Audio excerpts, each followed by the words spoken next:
અમીરગઢ તાલુકાનું સ્થાનિક તંત્ર પોડી રહ્યું છે ઘોર નિંદ્રામાં।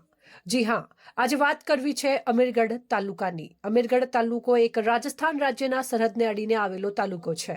અહીં તાલુકો હોવાથી સરકારી કચેરીઓ આવેલી છે, પરંતુ અહીં સત્તા પર બેઠેલ વ્યક્તિઓને આ દેખાતું નથી કે અમીરગઢ તાલુકા હેલ્થ કચેરી નજીક વીજવાયર ઝાડની ડાળીઓમાં ગૂંચવાયો, તેમ છતાં કોઈ ધ્યાન કેમ નથી આપતો। એ વીજ લાઇન જે સિવિલ હોસ્પિટલ તરફ જાય છે અને અન્ય કચેરીઓ આગળથી પ્રસાર થાય છે, પરંતુ કોઈ અનિચ્છનીય બનાવ બનશે તો જવાબદાર કોણ હશે? અમીરગઢનું સ્થાનિક તંત્ર કેમ આટલું ઘોર નિંદ્રામાં છે? અમીરગઢ તાલુકામાં રોડ, રસ્તા, સાફ સફાઈ, પાણી સહિતના અનેક પ્રશ્નો ઉઠી રહ્યા છે, પરંતુ લોકોનો અવાજ કોણ સાંભળશે? અનેક વખત લોકો દ્વારા રજૂઆત કરવામાં આવી, તેમ છતાં પરિણામ શૂન્ય છે।